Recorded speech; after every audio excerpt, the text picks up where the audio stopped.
Well, hello everyone. Welcome to today's webinar with Dr. Annibali, who will be joining us shortly. My name is Dr. David Ajibade, and I'm one of the two founders of Building Strength Webinars, and I'll be telling you about who we are and what we do in a few minutes while Dr. Joe gets on and while the rest of you come on as well, because I know some people are not used to this system, and already we have 24. My goodness, this fills up pretty quickly, and we've just been amazed at the number of questions and comments that have come in over this topic. I had no idea, coming from a different culture and a different country, I had no idea what a problem this was, and so it's just amazing what is out there, and also it's fantastic too that we can have people like Dr. Annibali to help address these issues, and in a way that is balanced, in a way that is effective. So we are very, very fortunate. We feel very, very blessed, really, to be able to participate and play a part in bringing this information and knowledge to you guys out there. If you have any questions, go ahead and type in. There's a chat box right below my video, and you can type in your questions and your comments, and then what's going to happen is I'm going to be transferring, I'll type them out. There's a problem with our system. You've got to retype the whole thing and then send it over to Dr. Annibali. So I've been working out my fingers. I'm working my fingers out, and so hopefully I'll be able to type them and transfer them as quickly as possible. That's Sherry Plett. She is my co-partner and co-founder in this whole thing, and she's really the brains behind this system. So I'm very grateful to have her. She's traveling right now, and so you are left with me. There's our goal, there's our vision, to bring you the best information, and not just high quality, but also useful information, especially for the layperson. The layperson has to understand. Again, coming from another culture where such information as what we're going to be treated with today, coming from another country, these things are not that available, and so what we want to do is that we want to spread this information around the world so people can take better control and better charge of their health. But it has to be understandable. It has to be understandable, and that's why, again, we're so grateful for Dr. Annibali being here to help us do that. And that's our twofold mission. Primary, number one, and this is how we got started, really. We got started teaching people how their minds and their bodies work. All right. How their minds and their bodies work, because that has to be the foundation. Once people understand how their minds and their bodies work, they will be better or more apt to look for the right treatments if they have a disease or a challenge, be better equipped to ask their doctors the right questions. They'll be better able to cooperate with their doctors or their healthcare providers, whatever he or she may be specialized in.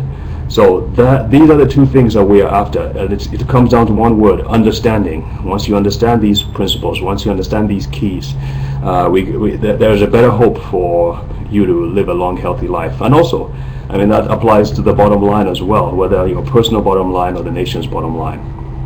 Now, obviously, we will be talking about treatment, and Dr. Annibali is quite qualified to do so.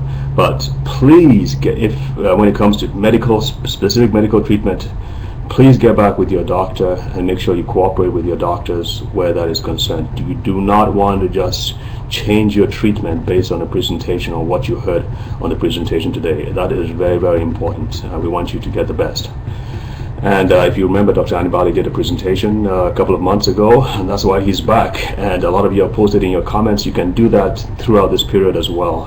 We'll make it available for people to post their comments and their questions. And Dr. Annibali has done an excellent job at answering those questions. It's just amazing. I mean, he is our poster person for what we do, because he has such a loving and giving heart. Again, thank you so much, Dr. Annibali, for doing this. And folks, the Amen Clinics obviously is sponsoring this program, and most of you probably knew about this through our newsletters. And there you see Dr. Amen is offering his series, a package, at a 15% discount for everybody who registered for this presentation. And here you go. I mean, this is one of them, but I'm going to show the rest of them later on. He's going to show I'm going to show the rest of them later on. But this is a part of his best-selling series called Change Your Brain, Change Your Life. And this is how I got introduced to him. So these are great books and great information, and it gives you the basics, the bottom line, how things work. And because once you know that, again, you'll be more apt to make intelligent decisions and take intelligent actions towards improving or regaining your health. Today's topic, this is afternoon, is ADD mastery, and it's a follow-up on the presentation that he did a couple of months ago. I'm going to read out his bio in a minute, and he's still getting ready in the background. I think he ran into a few glitches, but we should be able to be rolling very soon. Now, excuse me, okay, all right, we're still working on it. From the last presentation, one of our guests, our viewers, sent us an email. I just think this is a great time to speak about it. I'm not going to say her name, but she said this. I want to thank you for sending this. This was some information about the webinar. We have a 23-year-old grandson with ADD and anger management issues that has caused havoc in our large family. Forwarding this, speaking about the information we sent them about the ADD, the last presentation that Dr. Annibali did, forwarding this to everyone has helped them understand. I am wondering, however, if it would be possible to have another opportunity to share this with other family members. We have a daughter who lives in another country, and she was not able to view this webinar within the allotted time. Is there any way we can have a copy to share with them? She visits at Christmas. We would be happy to pay for it, and we helped her there. Last, but certainly not least, I want to thank you from the bottom of my heart for this webinar. After viewing it, my grandson has decided to visit Dr. Amen's clinic and finally get some help. I have been trying for years to get him to agree to this, and your webinar made the difference. In capital letters, she says, thank you, thank you, thank you, from our entire family. Doesn't that just warm your heart? It certainly warms mine, because it makes us feel that we are making a difference and we are helping people who otherwise would not get the information that they need. So, and please send in your comments and your questions too. All right, Dr. Annibali, let's see if he's on here. Dr. Annibali, if you're on, please go ahead and type in a chat saying that you are ready and good to go, okay, before I hand over to you. All right, I'm going to read his bio. Dr. Annibali is it's Italian, by the way, is a brain imaging expert and chief psychiatrist at Amen Clinics in Reston, Virginia. In his new ADD Mastery Treatment That Matters webinar, Dr. Annibali will give you the nuts and bolts of comprehensive treatments for ADD, including traditional and complementary alternative approaches. Dr. Annibali will cover such topics as medical evaluations, toxins, diets, exercise, nutritional supplements, medication, psychotherapy, hyperbaric oxygen treatment, neurofeedback, school and work accommodations, and support groups. Okay, I said I was going to read out his bio. I apparently didn't print out his entire bio. This is more like a description of his presentation. But Dr. Annibali is the head, yes, chief psychiatrist at the Amen Clinics in Reston, Virginia, and he has become a very, very good friend of ours, and he plays the guitar. He has a wonderful wife named Diane, who is a nurse, I believe. And well, the rest I guess he's going to tell you. All right, let's find out. Okay, there he is. The co-host. I was looking at the co-host portion. I didn't get it. Okay, over to you, Dr. Annibali. Thank you again for doing this. Good, very good. Well, thank you, David, and thank you, Sherry. Let me click on this here. Wonderful to join everybody again. I had a great time a couple months ago when I did a webinar, and delighted to be back. Today we're going to talk about more treatment of ADD. Last time I gave a very broad overview, and today we're going to talk more specifically about treatment. So ADD mastery, treatment that matters. As David mentioned, I am Chief Psychiatrist at Amen Clinics in Reston, Virginia, right outside Washington, D.C. We are one of 4 Amen Clinics. The other 3 are 2 in California, the state of California, and 1 in Washington state in the Northwest. So this is the title, ADD Mastery Treatment That Matters. I thought I'd put up the slide from the last webinar, Misconceptions and Mastery. And it should be available on the Building Strength website if anybody would like to see it. I think there's a nominal fee for it. I'm going to talk about 6 different types of ADD, and then we'll get into how you do some lab tests and how you do some treatment. And this is a good book that you might want to check out, Healing ADD by Dr. Daniel Amen, founder of Amen Clinics. And in it, he talks about the 6 different types of ADD, which I'm about to speak of in a moment. And he talks about a lot more than the 6 different types.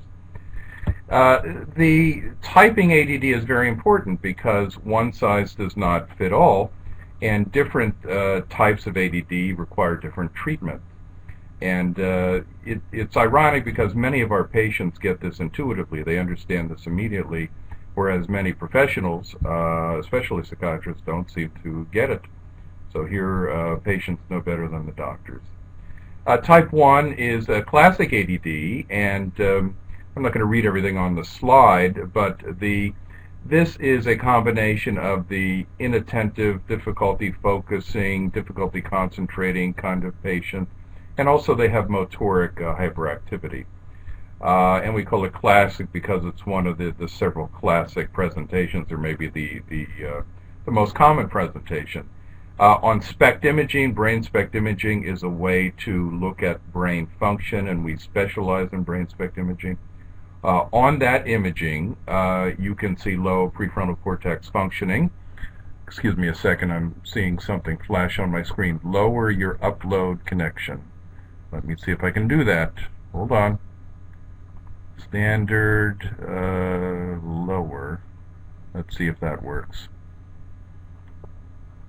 And David, perhaps you could give me a call if that's not working. So classic ADD, low prefrontal cortex with concentration, and I've listed their different medications and supplements for virtually every kind of ADD that we'll talk about. We recommend high-potency multiple vitamins, high-dose fish oil. But for classic ADD, there are several supplements that are helpful: L-tyrosine, D-L-phenylalanine, stimulants, which are not supplements, prescriptions, Strattera, Provigil, Nuvigil. And a little bit later on, I'll talk about the different kinds of supplements and stimulants and other medications. Type 2 is inattentive ADD. These are people who have problems with focus, attention, concentration. They don't have the motoric hyperactivity. Often you'll see this in girls who are not diagnosed until later in life. These could be the little girls or even the adult women who are kind of in a haze. They're dreaming, they're looking out the window, but they don't get diagnosed early on because they don't cause trouble, as compared to the hyperactive little boy who drives the first or second grade teacher crazy. You see on SPECT imaging, again, the functional imaging I mentioned, low prefrontal cortex activity with concentration, and you see low cerebellar activity as well. We often see low activity in the cerebellum with ADD.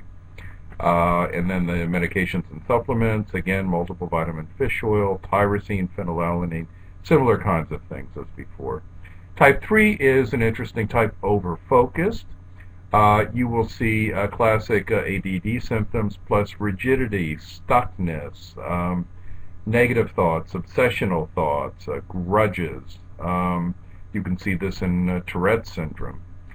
And what you see on SPECT is, again, low prefrontal cortex activity when you do a concentration scan, and they have a high anterior cingulate activity.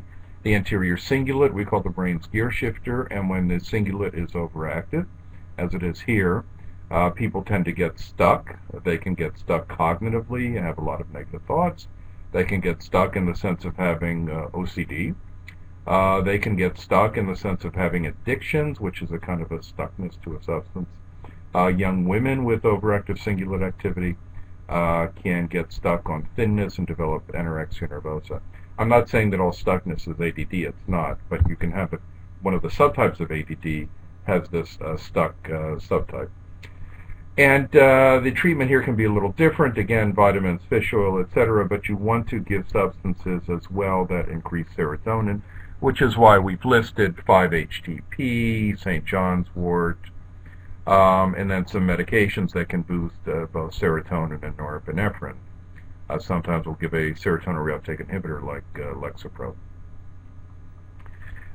Temporal lobe ADD type 4, these are people with ADD symptoms, focus, attention, concentration, but they can misinterpret comments, they can have trouble reading social cues, dark thoughts, memory problems, illusions, shadows, and these people need to have their temporal lobe supported, and if you go ahead and give them a stimulant before you support their temporal lobes, they can have a negative outcome.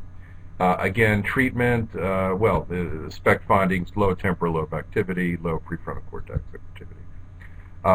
Let me see if I can, I'm pointing here to the temporal lobes on these slides. So the temporal lobes are at the side of the brain, side of your head, kind of where we say the temples are, and they are very vulnerable to getting injured with physical trauma. So low temporal lobe activity, low prefrontal cortex activity. Where's the let's see here, prefrontal cortex, excuse me. Hit the wrong button. Prefrontal cortex would be right there. See those holes? That's low prefrontal cortex activity. Medications, vitamins, fish oil, GABA. GABA is a natural calming agent, the most common calming neurotransmitter in the brain, and inhibitory is what we say, inhibitory transmitter. Other things, taurine, sometimes we'll give Alzheimer type drugs to boost memory function, anticonvulsant medication, Lamictal, Depakote, Trileptal. And then we do give stimulants once you stabilize the temporal lobes. Fifth, type 5 limbic ADD. ADD symptoms, focus, attention, concentration, plus mild sadness, negativity, low energy, etc. Many automatic negative thoughts, low motivation, and they have high limbic activity, and let me show that to you. We say the limbic system is here where those red areas are, and we have the thalamus, the basal ganglia, the anterior cingulate we can consider part of the limbic system. Again, vitamins, fish oil, SAMe is a very nice supplement for this. Phenylalanine, Wellbutrin, Effexor, with or without stimulants. And let us see here. Let me move my slides along. Excuse me a second. So type 6 is what we call the ring of fire. And type 6 is a very common type we see in children. Let me use the drawing device again. This is a view of brain activity deeper inside the brain, and what we'd like to see is mostly blue. Back here is the cerebellum, we want to see red, but everywhere else we ought to see mostly blue, and you see all this red activity, really a ring around the periphery of the brain. That's called a ring of fire. And it's diffuse cerebral hyperactivity, diffuse cerebral hyperperfusion. These kids can have ADD symptoms, usually kids, sometimes teens, rarely adults. Stubborn, oppositional, angry, lots of negative thoughts, difficult, often hyperactive. If you give a stimulant medication alone, without something to calm down this ring of fire, they usually get worse. Again, this is why we keep saying no to the subtype before you initiate treatment. The SPECT findings, marked hyperactivity across the cerebral cortex, may or may not have low prefrontal cortex activity. Treatment, a lot of fish oil, vitamins. I've listed their Neuralink. Neuralink is a supplement product we have that is a bunch of amino acid precursors that tend to calm down the brain. Anticonvulsants, Lamictal, Depakote, Trileptal, serotonin reuptake inhibitors to calm down the overactive cingulate. Antipsychotics, atypical antipsychotics if all else fails. Okay, so I've just gone through the 6 subtypes. Sometimes you will see combinations of those subtypes, but again, the point is you need to know what you're treating before you initiate treatment, because sometimes what seems to be a standard treatment will make things worse. And it's not uncommon for us to see a patient who comes here who's been, with good intentions, given a stimulant, and they have become more depressive, more irritable, more disorganized, and so forth. Very common. Criteria common to all types: short attention span for routine things, distractibility, organizational issues, difficulty with follow-through, poor internal supervision. You need a thorough evaluation. I can't emphasize this enough. You cannot go to your primary care doctor, or you should not go to your primary care doctor or pediatrician, have him or her talk with you for 5 or 10 minutes and then write a prescription for Concerta. That is not good treatment, and that does happen, unfortunately. I've listed here some computer tests that I do not find helpful, and we often will see people coming to us who tell us that they've seen a psychologist, and the psychologist did a test, and they were told they had ADD based on the test. One test is called the TOVA, T-O-V-A, test of variable attention. The other is the CPT Connors Continuous Performance Test, which we do here in the clinic. We don't do it to assess ADD, we do it to activate the brain when we're doing a brain scan. But neither of these tests are very good at diagnosing ADD. The claim is that they are, but I do not find them helpful. Food sensitivity testing, I've listed this here, and I think I listed a little bit later. We find this very helpful because many patients, those with ADD and those without ADD, but especially those with ADD, seem to be quite sensitive to foods. I'm not talking about being sensitive in the sense that if you ate a peanut you become asphyxiated and die. No, you don't have anaphylaxis, but you develop, you can't digest foods, you develop toxic effects in the gut that affect the brain. You get something called a leaky gut. It's very important, and people often have a sensitivity to the very foods to which they have a craving for the very foods to which they are sensitive, so it's important to look at these food sensitivities. I often, if not done recently, will suggest some screening lab work, and you can see it here. Blood counts, metabolic panel, lipids. It's very important to look at thyroids, and I find thyroid studies, and I find that thyroid issues are often ignored, misdiagnosed, swept under the counter. Vitamin D, we want to look at vitamin D, B12, folic acid, iron, and zinc are often out of whack in ADD. With vitamin D, we like to see levels of about 80, which are much higher than you will find in standard recommendations, but we find that people do better. I've mentioned here Irlen syndrome. Irlen syndrome is a very common but little known condition, and it's very common in those with autism, ADD, brain injury, and many other conditions. You don't have to have necessarily any brain abnormality to have Irlen syndrome. The common symptoms of Irlen syndrome include light sensitivity, reading difficulty, headaches, depth perception issues, and others. Many people are diagnosed with dyslexia when really they have Irlen syndrome. Irlen syndrome is a visual, perceptual issue. And one of my friends, one of my good friends, Shoshana Schomburg, and I put up her slide here with her information on it. She works out of Baltimore, Maryland. And 1 week ago, she did an excellent webinar here with Building Strength webinars on really essentially Irlen syndrome. It's entitled How Visual Stress Affects Learning and Behavior. And anybody who has any interest at all in learning about Irlen syndrome should go back, get Shoshana's webinar and watch it.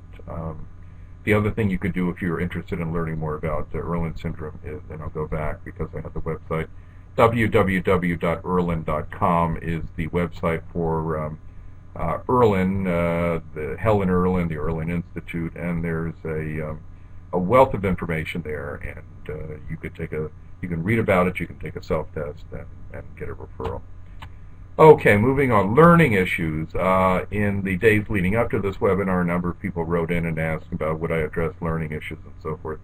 Learning issues are very common in ADD. Probably greater than 50% of children and adults diagnosed with ADD will also have learning difficulties. Sometimes these apparent learning difficulties will go away when you treat the ADD, but not all the time. When these learning issues don't go away, it can be helpful to have specialized educational testing or neuropsychological testing to try to look at the specific areas where learning problems exist. And in the third bullet on the slide, I mentioned that anybody with dyslexia should be evaluated for Irlen syndrome.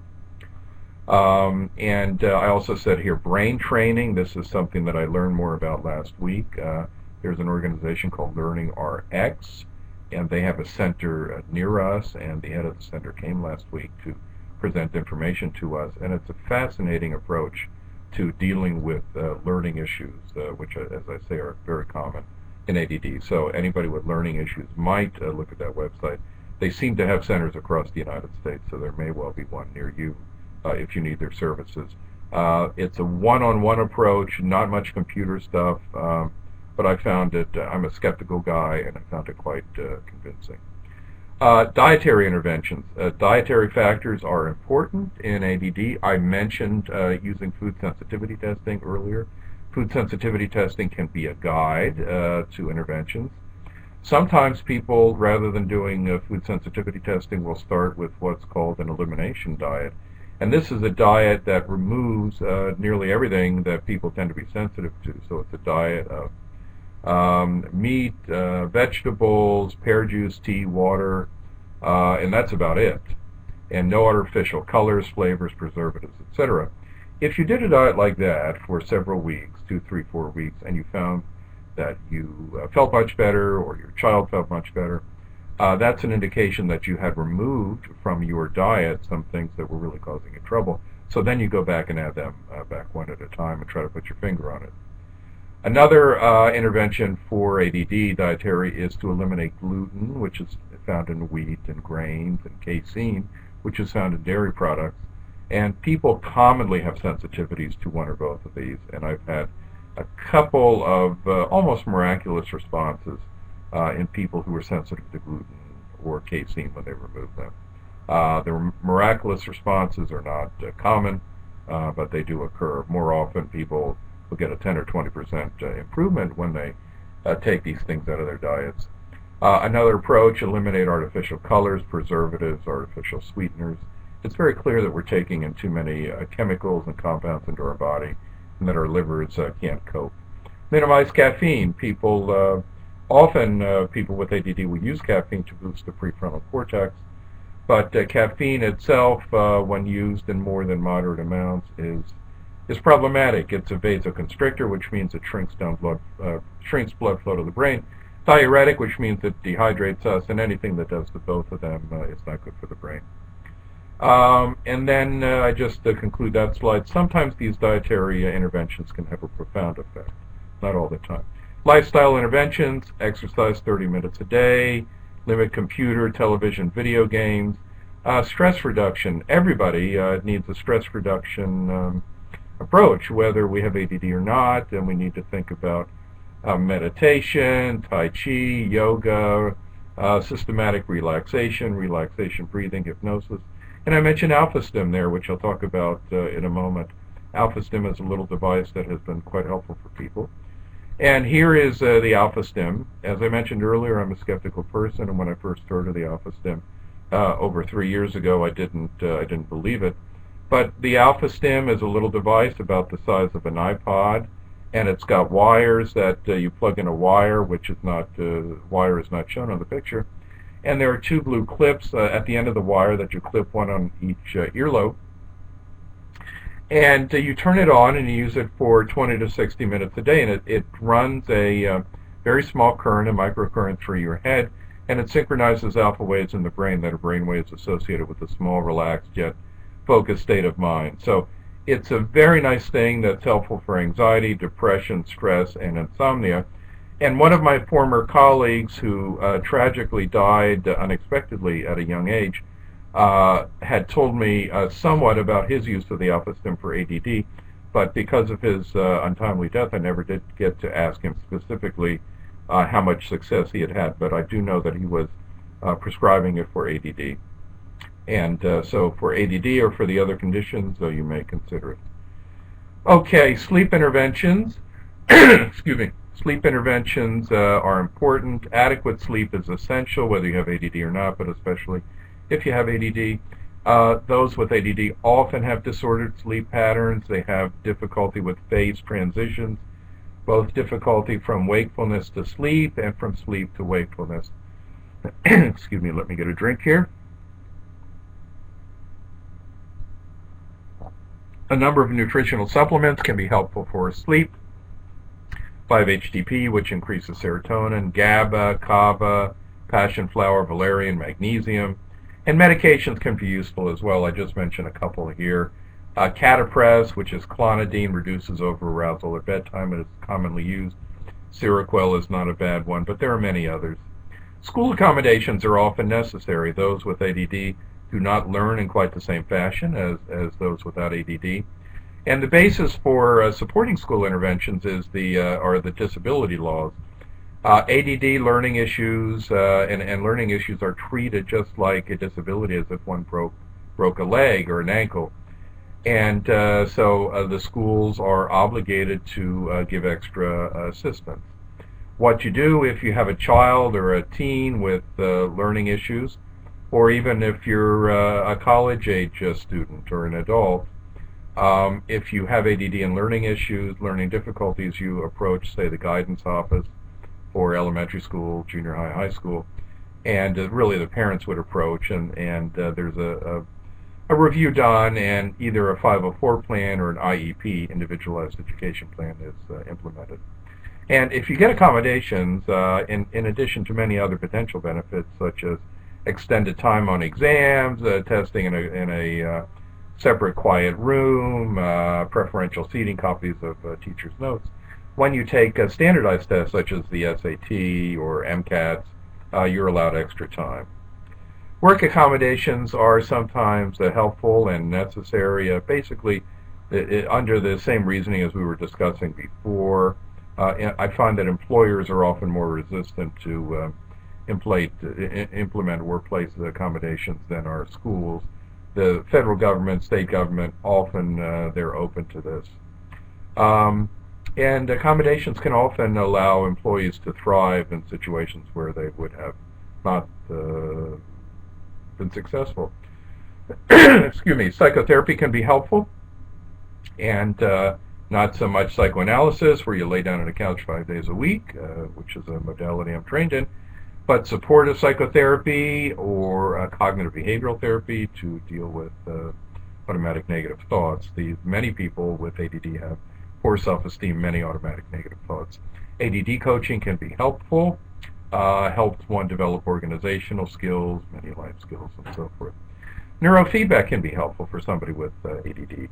Neurofeedback is brain biofeedback. You learn how to control your own brain waves.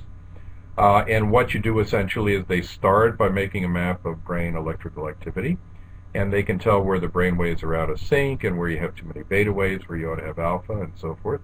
And then they put sensors on your scalp, and you sit in front of a computer monitor, much like I'm doing here, and you learn to play a computer game with your mind. And for example, if you make the red car in the screen go faster than the green car, you're bringing up your prefrontal cortex. If you make the blue one go faster than white, you're raising your temporal lobes, and so forth. Neurofeedback we have found to be very helpful for ADD, anxiety, depression, brain trauma, PTSD, autism, you name it. One of our colleagues is using neurofeedback to treat our soldiers coming back from Afghanistan and Iraq, many of whom have post-traumatic stress disorder and traumatic brain injury. So it's certainly something to think about, especially for those who are interested in a non-medication, non-supplement approach. And sometimes they allow you to get off medication, not all the time. Hyperbaric oxygen treatment, another intervention that isn't all that well known. It's more widely used in Russia, curiously, than in the United States. And I think the reason we don't hear too much about it so far in the United States is there's no pharmaceutical money behind it. If you use hyperbaric treatment, Pfizer or Bristol Myers Squibb, they don't get their dollars and dollars and gazillion dollars like they would if you took Zoloft or Zyprexa. So hyperbaric oxygen, called HBOT. The treatment involves putting you into a large sealed container, and they pump in high pressure oxygen, which goes into your lungs, bloodstream goes to your brain. We're interested in the brain here. And it's very helpful. It increases, obviously, oxygen in the tissues. Areas of the brain that are weaker seem to perk up, improves blood flow. Oxygen itself is toxic to some microorganisms in the brain, such as Lyme disease, so it can kill those organisms. And hyperbaric oxygen we use a lot for brain trauma and for other conditions. So it's a kind of treatment, again, that it allows you to improve your brain often without taking medication or taking nutritional supplements. By the way, a number of these things can be used. You don't have, it's not an either or proposition. You can do neurofeedback, and you can do hyperbaric oxygen, and you can do dietary interventions of medication and so forth. I typically advocate only one change at a time, so you can try to understand what does what. Education is essential. You have to be your own advocate. Hopefully you can have a doctor, a clinician whom you can trust and who knows a lot about this stuff, but educate yourself. I'm delighted when I have patients come in who know more about me, know more about something than I do, whether it's diet, toxins, nutritional supplements. And in the end, I make recommendations, but the patients have to decide for themselves. It's your life, or it's the life of your child, your loved one. So find out as much as you can. Don't believe everything you read. Don't believe everything that anybody says necessarily. Try to become a small expert. Here I've listed a few books that you might want to read. Healing ADD by Dr. Amen. ADD and Intimate Relationships is another one. A Teenager's Got ADD. Other ADD books, non-Amen books, Driven to Distraction, Answers to Distraction, Delivered from Distraction. You wonder if there's a pattern there, huh? All of those are by Doctors Hallowell and Rady, who are two child psychiatrists outside Boston, both of whom have ADD. And Driven to Distraction, the first book on the slide, was really a revolutionary book in helping a lot of people understand ADD. A couple other books here. Oh, there's another one, Married to Distraction, at the bottom. So I guess, though, that crew, anything with distraction, they're going to make a book out of it, and not a bad idea, since they've done such good work. I have another book up here that I've labeled Worth Your Attention, called The Ultramind Solution. It's a book, by the way, it's written by Dr. Mark Hyman. No connection with us other than we know him. He refers patients. We refer patients to him. The Ultramind Solution is a very solid book that lays the groundwork for what we would call functional medicine. It looks at basic body systems, the endocrine system, the hormone system, neurotransmitters, diet, toxins, thyroid, and this is not so much specific for ADD, although anybody with ADD would benefit from reading it, but I think anybody who's interested in improving their health ought to read this book. And he's got other books too, and I put his website on the slide there. Let's see here, nutritional supplements. Now here I have here recommended for each and every patient. Recommend multiple vitamin and high-dose fish oil. Excuse me. For an adult, we recommend 3,000 milligrams a day of the total of EPA plus DHA. And what you would do if you had a 1,000 milligram fish oil capsule, you would look on the label, and it would probably say something like 350 milligrams EPA, 250 DHA. Add them together, that's 600. So you take 5 of those capsules a day. You can take them all together. You can divide them up. You can take them with food. You almost can't take too much fish oil. We've had some people take tremendously high amounts, like 10, 20 grams a day or more. If you're hemophiliac or your doctor puts you on an anti-clotting drug, you have to be a little careful. But otherwise, aside from maybe a little stomach distress or getting a little bit more black and blue, fish oil can really help. It reduces inflammation, reduces overactivity. I've listed some other nutritional supplements here. And by the way, you'll notice that I'm not putting doses here, neither for the supplements nor for the medications. And the reason is that doses vary from person to person, and doses I would give you may not work for you, so you want to find a good doctor and work with doses. I often say start low, go slow, but I do recommend pushing doses.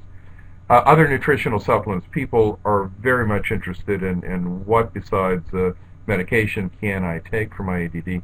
L-tyrosine may be the most common thing that I use. L-tyrosine is a dopamine precursor.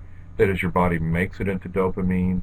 D-L-phenylalanine, a similar thing, dopamine precursor.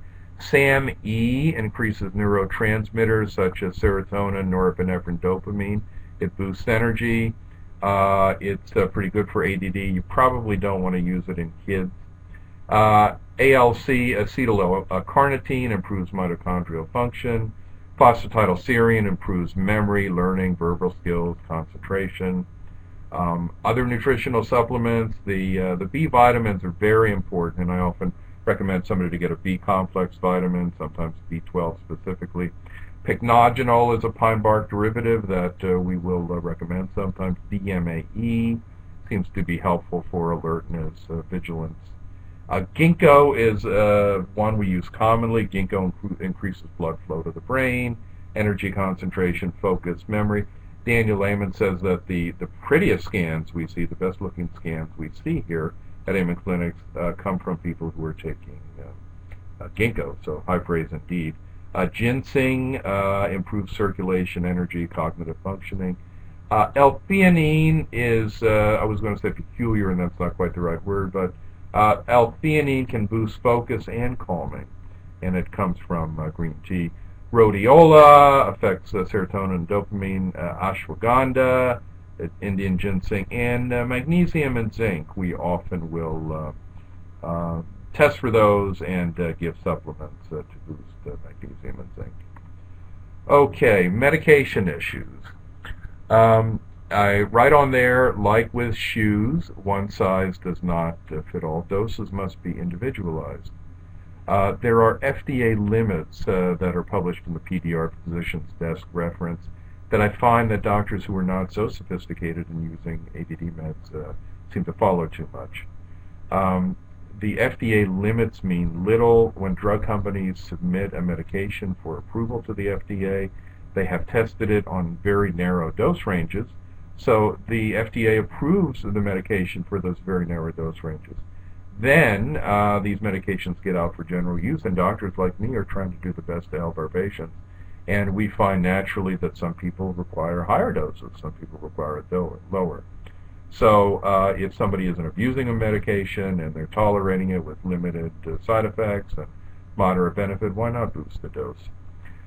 Start low, go slow, I say, and the specific subtype of ADD and the comorbidities determine medication choice. Now, what's comorbidity? Comorbidity is just a fancy word. It means what else is wrong, other, with.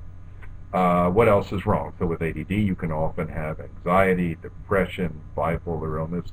So what kind of other issues you have may depend on what kind of medications you select. The last point on this slide for stimulants, duration of action is the key. And let's go to the next slide where I talk about that. Ritalin was one of the first medications used for ADD, and Ritalin has essentially the shortest half-life of any ADD medicine. And the problem with the short half-life medication is that it obviously doesn't last very long, and you have to take 3, 4, 5 doses a day. So as we've gotten newer medications that are longer acting, we've tended to use those preferentially. But here I list some of the amphetamine-derived stimulants. You can break down prescription stimulants into 2 categories, those derived from amphetamines and those derived from methylphenidate. Methylphenidate is a synthetic amphetamine. Methylphenidate is Ritalin and medications like Ritalin. So we have Adderall. IR means immediate release, and I put a 4 to 6 hour duration of action.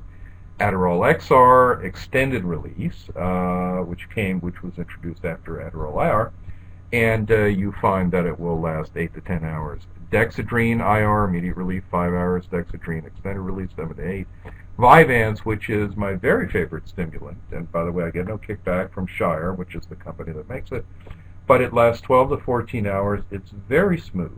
That is that instead of having blood levels that go up and down, you get a pretty steady state mechanism.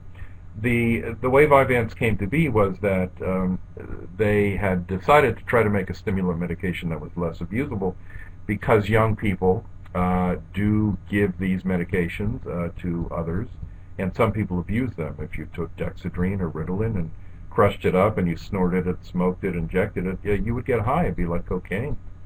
If you did that with Vyvanse, you don't get high, and the reason is that they took the amphetamine molecule and they attached a lysine amino acid to it. And by attaching the lysine amino acid, if you ground it up, et cetera, you don't get high. Only when you swallow the medication does your body cleave off the lysine amino acid. So I don't see that many patients for whom I'm worried about abuse, but the happy result of that limited abuse is that you get a very steady state drug level of Vyvanse. That lysine mechanism really keeps the blood level steady, which is great. Okay, stimulant categories. Methylphenidate-derived stimulants. These are Ritalin, Ritalin XR. Up there on that slide, Ritalin IR, regular Ritalin lasts 3 or 4 hours, and that may even be too long. Practically, I think if we really look at it, Ritalin will last about 2.5 to 3 hours. We hate to admit it. Ritalin XR will last a little longer. Concerta is not a bad medicine. Concerta is a long-acting Ritalin. Metadate, Focalin. Focalin is a specific kind of methylphenidate, kind of more focused.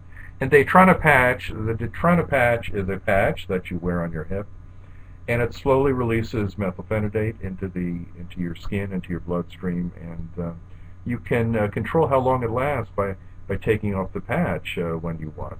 And it's a nice medicine. I find that virtually everybody gets a mild to moderate rash underneath the patch, sometimes a severe rash. But even so, it's a very nice medicine. Principles of stimulant usage. Long-acting stimulants are usually preferred, as I mentioned. I find that amphetamine-based stimulants, such as Adderall XR, Vyvanse, work better than the methylphenidate ones, although not all the time and not for every patient. The benefit from stimulants is often dramatic and right away when the dose is right, but not all the time. Sometimes if we give a long-acting stimulant, which you take in the morning with or without food, and let's say it lasts 10, 12 hours, and the person has a long work day or school day, we may end up giving a short-acting stimulant later in the day, one that could hold them in the late afternoon or early evening so they can focus and concentrate. Let's see here. Other principles. There are often drug interactions with most of the stimulants, with Prozac and Paxil, which interfere with metabolism, so you probably shouldn't use stimulants with those medications. Abuse, as I mentioned earlier, common in high school, college student. Abuse and dependence almost never occur if you have a doctor who keeps a close eye on things, who isn't handing out 6 or 12 months worth of stimulants at one time. Hopefully the doctor will see the patient periodically, even if things are going well. And you keep a close eye on patients and make sure that you're not hearing stories like, you know, the dog ate my homework, the dog ate my prescription, which I actually have heard from a patient. And I was a bit skeptical about that. And I put the last bullet point there, short-acting stimulants give a roller coaster effect, and they really do. Ritalin is the worst offender. If you are taking Ritalin throughout the day, 3, 4, 5 doses, which you really need to do to get full morning to evening coverage, you're going to have an up and down effect. You're going to ramp up. There's a bit of a rush, which people like, and then there's a sudden drop-off often, and kind of a lethargy or depression. So it's something that's a problem. There are people who do well on Ritalin, so I'm not totally bad-mouthing it, but you know, you need to be careful. Weekends and holidays. The stimulants are nice medication in the sense that you can take them today and not take them tomorrow, and you don't lose any effectiveness, whereas if you were taking a blood pressure medication or a medication for cholesterol or you know, depression, you need to take it every day consistently. So I have patients who will take it Monday through Friday for school or work, and then they don't take it on the weekends, or they don't take it on holidays or vacations. And I have other patients who will take it every day, because even when they're not in school or at work, they find that they get benefit from it. They find that they have more self-control, they're less irritable, they're less organized. So I tend toward, for many of my patients, I tend to suggest that they do take it every day. But of course I always work with them. Stimulant side effects: sleep disturbance, reduced appetite. These are the most common ones.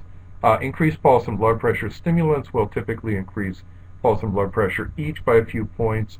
If you have problems in those areas to begin with, you need to be more careful. Headaches, tics. I don't see too many tic increases. You do see this sometimes in people with Tourette syndrome, which is a condition that involves tics by definition. Irritability, sometimes anxiety. Before starting a stimulant, if they have cardiac issues, personally, you might have them get an EKG, be cleared by their primary care doctor or cardiologist. If they don't have cardiac issues, but they have a first-degree relative who does, again, you may want to get an EKG or get them cleared. There is a dispute between the American Heart Association and the American Association of Child and Adolescent Psychiatry and the American Psychiatric Association on whether routinely one should have an EKG prior to starting stimulants. The American Heart Association, which basically is a group of cardiologists, not surprisingly says that everybody ought to have an EKG. And who would read those EKGs? Well, the cardiologists. The psychiatrists, like me, we're a bit more liberal. We say, well, if you have personal cardiac issues or you have strong family history of cardiac issues, then go ahead and do it. So I do not require an EKG in all my patients, but if there's a question of cardiac issues, then I would. Monitoring stimulants, blood tests are typically not needed. Blood pressure and pulse should be monitored. In children, look at weight and height. There can be some growth suppression. Typically, it's not a big deal in my experience, but you have to, watch out for it. I do find in children there can be some profound appetite suppression. And in that case, we try to load the kids up on on food before they go to school, before they take their morning dose, and then when they get home in the evening when the stimulant wears off. Here I've listed non-stimulant medications that we use for ADD, and I'll talk about each of those: Strattera, narcolepsy meds, blood pressure meds, antidepressants, anticonvulsants, and atypical antipsychotics. Strattera was introduced maybe 15 years ago, give or take. And when it was introduced, it was you thought it was the greatest thing since sliced bread. I almost never go to drug company programs, but because I was interested in ADD and interested in this medication, I went, and they had it at the local Ritz-Carlton. There were hundreds of doctors there. They had movies. They had fabulous food. And they rolled this thing out. It was like the Academy Awards. And it was promised to be as good as the stimulants, but it wasn't a controlled substance, so you could call it into the pharmacy, give refills. However, things that are too good to be true usually are, and it's not turned out to be as effective as the stimulants have been. It is good to use for substance abuse situations because Strattera seems not to be very abusable. As I mentioned, it's not a controlled medication, and the duration of action is 24 hours, so it kind of, gives you coverage around the clock. Sedation, fatigue, especially in kids, can be side effects, decreased appetite, and there have been a number of really weird, serious prostate issues in men, of course. Initially, the company didn't let us know about those, and we've all had to learn the hard way. If you detect a bit of cynicism or skepticism about Strattera, you're right. I must say that I have a few patients who take it, and they use it with benefit, and they like it, but for the most part, we are not getting the results from it that we were promised, and almost everybody who can tolerate a stimulant will get a much better response from a stimulant than Strattera.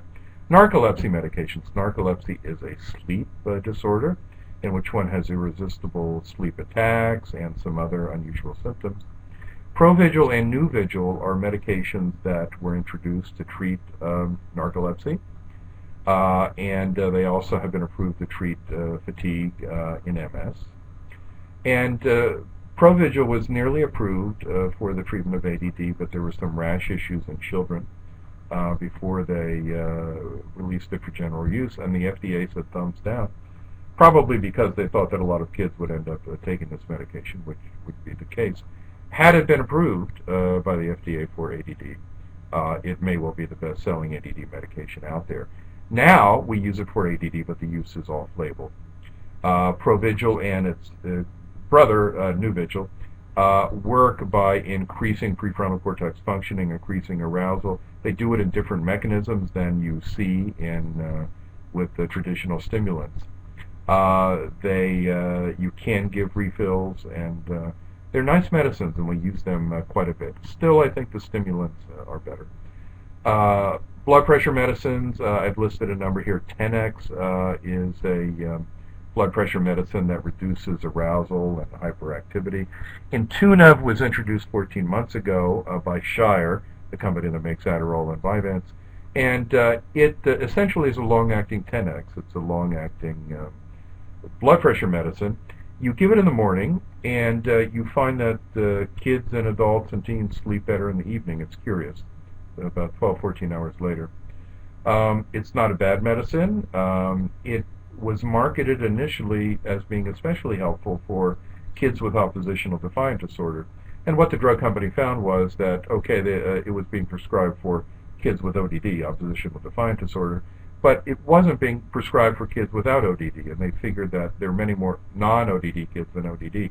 This shows you how the drug companies target things. So they decided to stop marketing it to kids, to patients with ODD, and they just marketed it to anybody with ADD. It probably is helpful for oppositional defiant features. Clonidine is another blood pressure medicine we often use at bedtime to reduce over-arousal and help the brain calm down. Okay, antidepressants here. Oh, excuse me. I have lost my place, and this is a little bit funky, so excuse me one moment while I get back to where I was. Okay, so we do Strattera, narcolepsy, blood pressure, and I think I need to go to the next one. And there we go. Okay, antidepressants. Again, bear in mind that we select our treatments based on what kind of ADD you have. So antidepressants might be used for type 5 limbic ADD. So stimulants themselves often have a modest but potentially important benefit on mood. Serotonin reuptake inhibitors, Prozac, Zoloft, Lexapro. Remember, Prozac and Paxil can interfere with the metabolism of stimulants, but these medications themselves can be useful in depression, but often they will reduce prefrontal cortex activity, and they will have a negative impact on ADD. Wellbutrin XL is a very nice medicine, and by the way, use the brand name for Wellbutrin XL. The generics are often abysmal. That's not the case for every medication, but it is the case for Wellbutrin XL. It's probably the best antidepressant. It helps mood, it boosts energy, it boosts motivation, and it seems to improve prefrontal cortex functioning. Let's see here. Anticonvulsant mood stabilizers. These can be helpful for temporal lobe issues, say type 4 ADD, or ring of fire cases, type 6. Depakote, trileptal, lamictal, Neurontin. I really like lamictal and Neurontin. These medications are used so-called off-label usually in these situations. Good for anxiety, irritability, anger, mood fluctuations. You'll often see a lot of anger, even rage issues in type 4 with the temporal lobe findings, and these medications are helpful for that. We also use these medications for bipolar disorder, and I'll say a bit about that in a few minutes. It's often necessary to stabilize an overactive or unstable brain or temporal lobes with these medications prior to using a stimulant. The atypical antipsychotic medications are kind of the big guns, and we try to avoid using them, but sometimes we have to. Examples would be Abilify, Risperdal, Zyprexa, as I say, the big guns. I often say sometimes it's a little bit like killing a fly on your dining room table with a sledgehammer. You're going to kill the fly if you hit it, but you're going to have some collateral damage and some splinters. Abilify is often better tolerated than the others and may help ADD by boosting prefrontal cortex functioning. But even Abilify can have side effects. Significant side effects of the others, and sometimes Abilify: weight gain, sedation, increased blood sugar, increased blood lipids, cholesterol, and triglycerides. Bipolar disorder. Okay, here's a very rough rule of thumb. Virtually everybody with bipolar disorder will have ADD, but not everybody with ADD has bipolar disorder. As I say, it's a rough rule of thumb, but I found it to hold true. One can debate in the bipolar cases whether bipolar and ADD are different issues. I think in the case of bipolar disorder, because of the mood instability and dysregulation, in the brain, this gives rise to what seems to be ADD symptoms. You can use stimulants for patients with bipolar disorder. Many doctors are hesitant to do so, but first you need to have them on a good mood stabilizer. If they're on a good mood stabilizer, lamictal, depakote, trileptal, then you can cautiously use a stimulant, often with benefit. Bottom line, be cautious, be careful. Okay, I'm winding toward the end here. What to do when nothing seems to work? And we kind of specialize in this because people come from all over the country, really all over the world, to Amen Clinics to see us, and so we, it takes time and effort and money to come here, and people don't come willy-nilly, so they come when things aren't working. So what to do when nothing seems to work? Do you have a good relationship with your doctor? If not, or even if you do, consider a second opinion. Nobody knows everything. I certainly don't. Consider a sleep evaluation in kids or teens.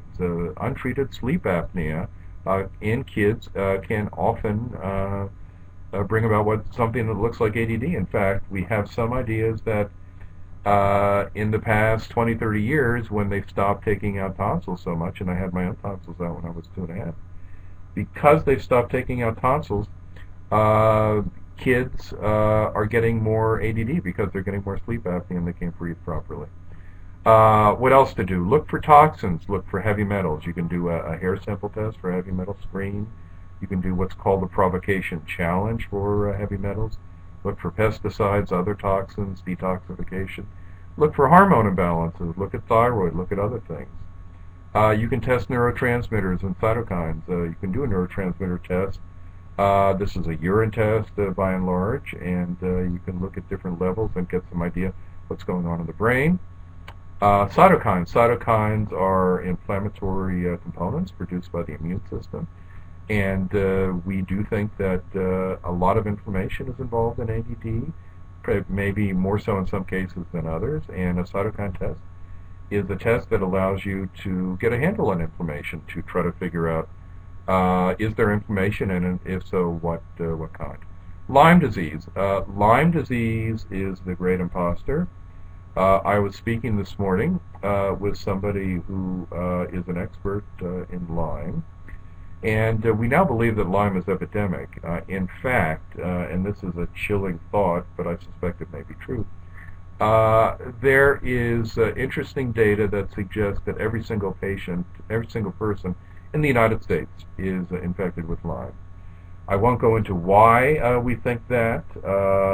As I mentioned earlier, I'm a skeptical person, but I'm becoming convinced that that's true. At any rate, Lyme disease is more than just one infection. It's usually a combination of at least a half a dozen infections. And Lyme disease, but we call it Lyme, but it's, as I say, a half dozen infections at the same time.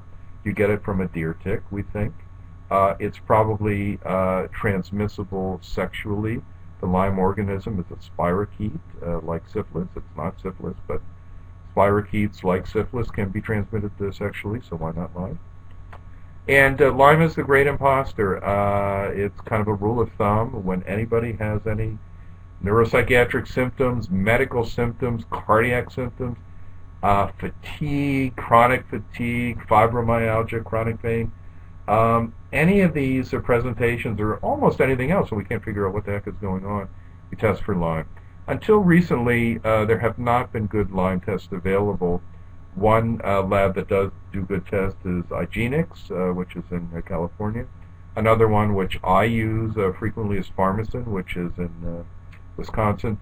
The problem with virtually any other lab doing testing is that their false negative rate is very high. False negative means you have the disease, you do the test says you don't have it, and then what do you do? Okay, enough on Lyme. Look for undetected brain trauma. We see an awful lot of brain trauma here, and if you have brain trauma and you don't know it, it's going to have a negative impact on your brain, and if you're not responding to reasonable treatment for ADD, you may want to look for that. Look for undetected or unknown substance abuse. There is a high incidence of substance abuse in patients with ADD, and they don't always come clean about it, and that could affect their response to treatment. And kind of last but not least, if you can't make headway with these other things, come to Amen Clinics, where we do a very thorough evaluation with brain SPECT imaging, and somebody may either, I will, or somebody like me will walk through an evaluation and think of all these things and try to think about what could be missed. What are we missing? And often when you come, we find out that you have a subtype of ADD that you really didn't know about, that you maybe have temporal lobe issues or over-focused issues, and by addressing those particular issues, the subtype of ADD, we can help you get to a place that you could not have gotten to before. So one of the last slides, never give up, healing is possible. I do find that people with ADD both do not stick with treatment sufficiently long, and that's not necessarily giving up, that's just kind of not sticking with something. And then they often do give up. They give up too easily. So don't give up. Stick with things. Take control of your treatment. Learn as much as you can. Go to a support group. Join CHAD, which I think I mentioned on one of the earlier slides, but didn't comment on. And finally, I have here something that's not exactly ADD, but I thought it would be helpful to let all of you know. This is a webinar this evening put on by Dr. Gary Moak, entitled Depression in Your Health, What You Don't Know About It Could Kill You. Dr. Moak is a brilliant psychiatrist, former president of the American Association for Geriatric Psychiatry. He's spoken nationally and internationally. And he, I'm sure, will do a fabulous job. This is a very important topic, and he also happened to be my college roommate. He's my best friend. So if his academic and professional qualifications don't bring the endorsement, then the fact that he's my best friend should. So anyway, if you're interested, take a look. And then finally, here are the 4 Amen clinics: Reston, Virginia, where I am located; Fairfield, Connecticut; Northern California, the wine country; Newport Beach, California, Southern California; and Bellevue, Washington. They recently moved there about 6 months ago, right near, I think they're right near Microsoft. So if you live near one of these clinics, certainly it's easy enough to go, but as I mentioned, in my clinic in Reston and in the other clinics, we see many people from other parts of the country, from out of the country, from Asia, from Africa, from Europe, from all over. So, and I know that we have people watching from outside of the United States. So I will pause here, and it may be time for questions. So David, if you can gather up some questions and send them over to me, I'll be happy to take a look. So I've enjoyed presenting this information. Somebody was asking about using 5-HTP and or melatonin in a child for sleep, and they were wondering, were there any studies on children for these natural supplements?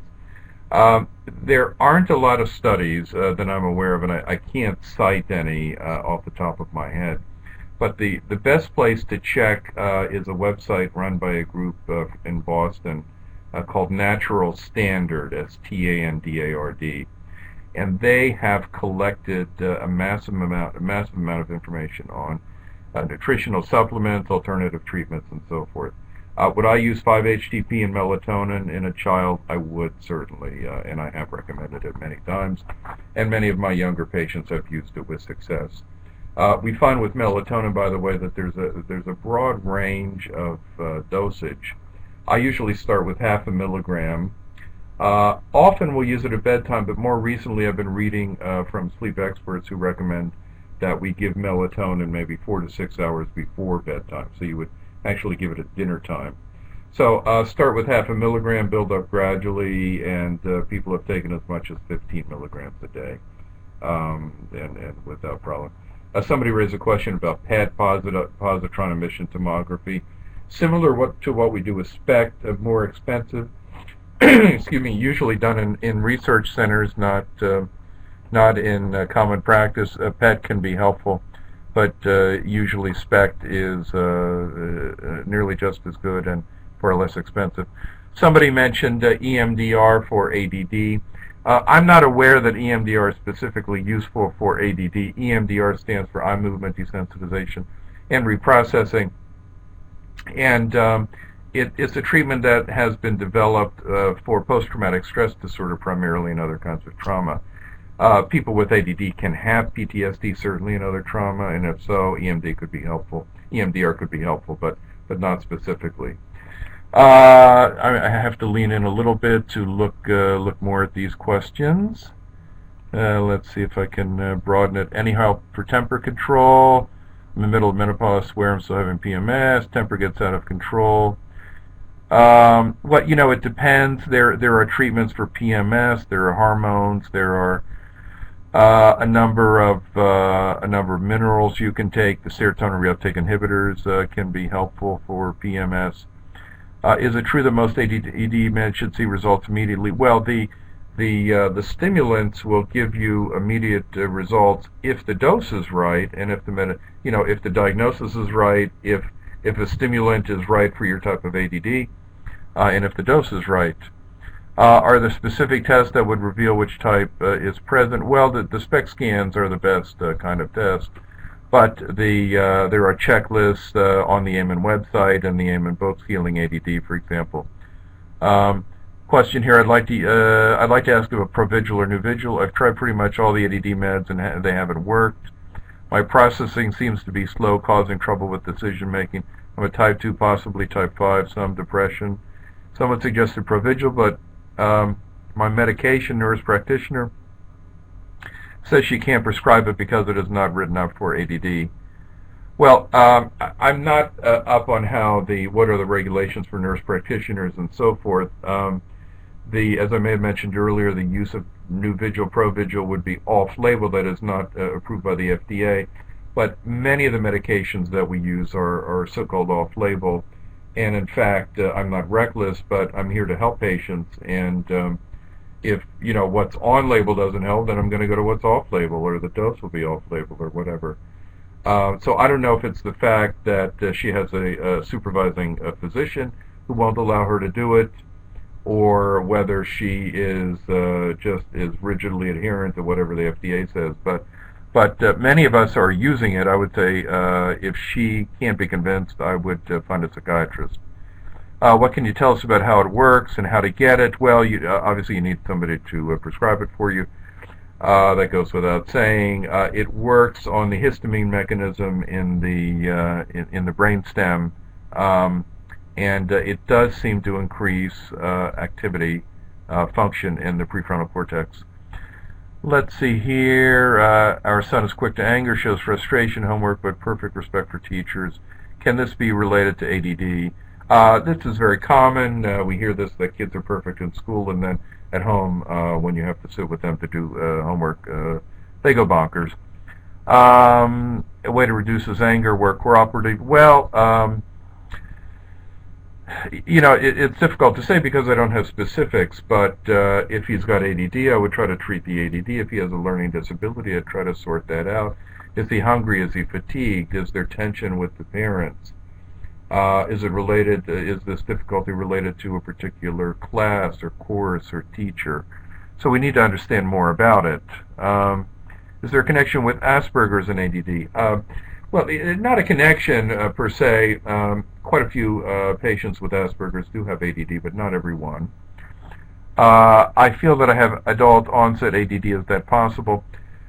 Well, technically no. We believe that ADD proper develops in childhood. According to the guidelines, it's before age 7, although those are going to be increased probably with the new addition of the diagnostic manual to before age 12. Here at Amen Clinics, because we believe that head trauma, especially trauma to the prefrontal cortex, can contribute to or even cause ADD, we're more open to thinking about whether you have adult ADD. But if you see somebody who goes strictly by the book, they're going to say it's not possible. If you have an evaluation and it seems you have ADD and it's not accounted for by bipolar disorder, substance abuse, thyroid issues, whatever, then get treatment by all means.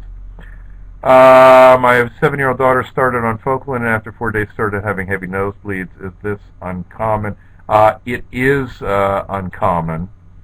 I've heard of that, but it is uncommon. Any resources to help an ADD or find the right job career fit?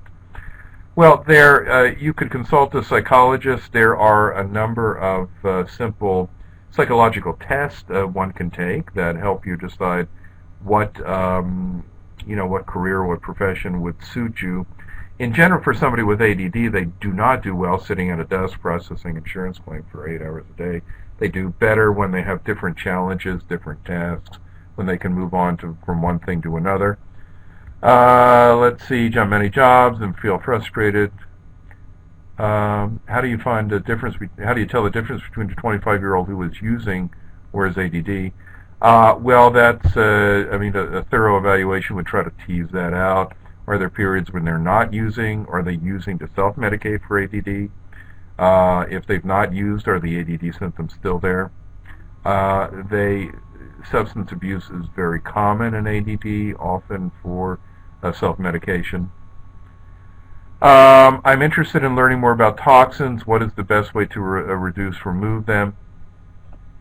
Depends what the toxin is, but if you have heavy metal toxins, you do a hair sample test, cut off a bit of hair, they put it in a baggie, send it away, analyze it, and then if the heavy metals like mercury, lead, arsenic, aluminum, and so forth are high, then you do what's called a provocation test. The way they remove a lot of toxins is by doing chelation, chelation. You take an agent, it may be EDTA or there are a few others, and you take this agent, it binds up the toxins, and then it excretes it. This is not a simple procedure because these chelating agents strip out all the good metals and minerals in your body, so they have to be replaced. Zinc, for example, is a very important coenzyme, or it's a cofactor in enzymes. 300 different enzymes in your body depend on zinc. About the same for for magnesium. And if the chelating agent strips all the metals out, your enzymes can function properly. So after you have chelation, which can be done orally or intravenously, you generally take minerals and vitamins to replace what you have stripped out. You can also reduce toxins. There is a substance called chlorella, which is a derivative of chlorophyll, I believe, which it's an oral preparation. You take it and it kind of binds up substances. High water, drink a lot of water, sweat a lot. There's something called an infrared sauna that causes, it helps you get the toxins out through your skin. There are foot pads you can wear that seem to draw toxins out. So a lot of different ways. My daughter, 14, is severe ADD, ADHD, diagnosed with mood disorder, NROS. She continues outbursts, takes Risperdal, 0.5 Concerta 54 Ritalin, 5 milligrams. Want to know about more brain trauma. She had several falls as a baby. Would this be a factor? Should I consider a brain scan? I'm an educator. She says she has the most severe, I think, form of ADD I've ever seen with girls. This is another situation. The doses of medication she's taking with the Risperdal is a small dose, and you might want to discuss with your doctor increasing it. Concerta is a moderate dose of 54. You may want to increase it to 72 or 90. And again, I know the FDA says 72, but I've spoken on that earlier. Brain trauma, she had several falls. Could this be a factor? Yes, it certainly could. And would a brain scan help identify that? Yes, it would.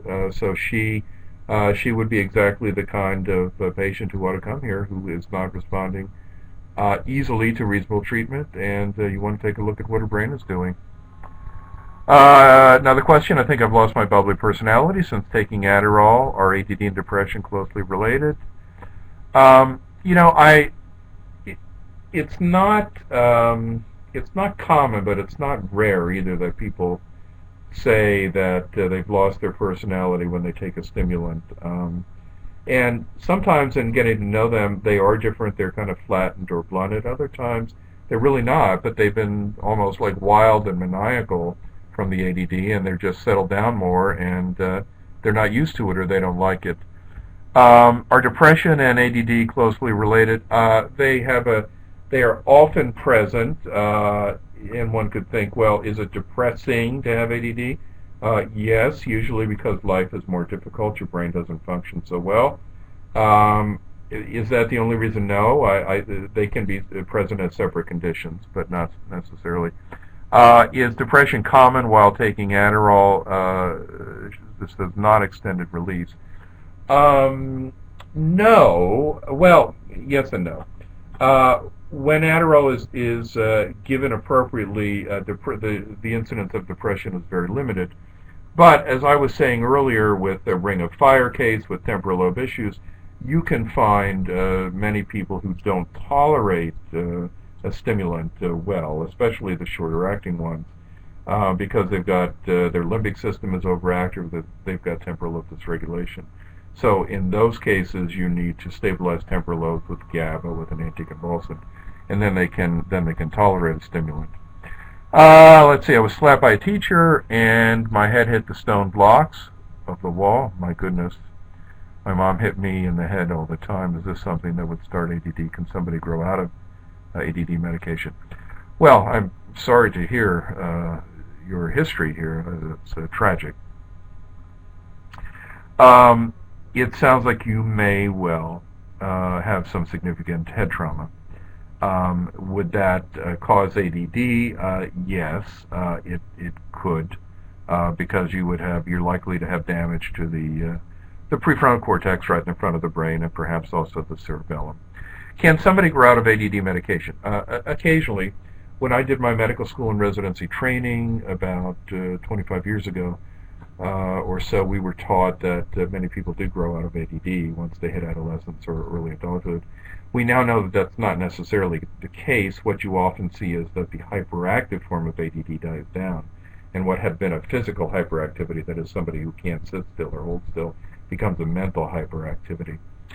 But there are people who have clear ADD when they're younger, when they're kids and teens, who do seem to grow out of it. And there are people who can get away from medication. Perhaps these are people who are living a very healthy life. They exercise, they have a good diet, they stay away from toxins, they stay away from toxic people, they take some good supplements. And sometimes people just will grow out of it, even if they're not doing a good thing. So some people grow out of it and don't need medication. If you do need medication, and definitely I would take it, because I think the benefit is so significant, and the downside is often limited. Since I've been fired numerous times due to my ADD, I do not have a job or health insurance. Does the Amen Clinics have a sliding fee scale? We do not, unfortunately. I wish we did. But we do not. And what we do have here, there's a program called Care Credit, which is a kind of health credit card, and it allows you to pay, I think it's interest-free, although I'm not sure, but it allows you to pay over time, 12 months, 24 months, 36 months. You use this card to pay us, and then you pay back that Care Credit card over time. So quite a few patients use that, but unfortunately we do not have a sliding scale at this point. And let me see if there are any other questions. I think that may be it. So if there's any other questions, David, send them to me. If not, maybe this would be a point at which we could pause. So I don't see anything else coming through. Well, I've really enjoyed talking to you all again. It's a bit unusual when you sit here and talk to a camera and you don't get direct feedback, but one could get used to it. And I know that ADD and these issues are widespread, and it's clear from the last webinar I did and from the questions today and before today that people are still having trouble finding treatment, getting adequate treatment. And so I'm glad to be able to provide this information to you. So hope it was helpful. If I spoke a bit too fast, hopefully you can go back and get the slide set or listen to a replay. So good luck to everybody, and perhaps we'll be seeing each other again here in this webinar format. So take care, and good luck. Bye-bye. Oh, thank you, Dr. Annibali. And it looks like a few more questions came in, but oops, we had to wrap this up. So what I would say is, go back to our website, click on that the banner with his name on it or his picture on it, and type in your comments and your questions. Thank you so much for joining us. I hope you will join us in the evening for Dr. Moak's presentation, and also that you will take the time to go over this presentation, go over the handouts, possibly get the DVD. This will all be helpful. You just don't get the information you need in just one sitting. So hope you will commit to lifelong learning, which is what we do over here at Building Strength Webinars. I would strongly encourage you to become a member, because membership does give you access to a wide range of wonderful videos like you just experienced today. And of course, information about that is on our site. Thank you again for joining us. God bless. Have a great day.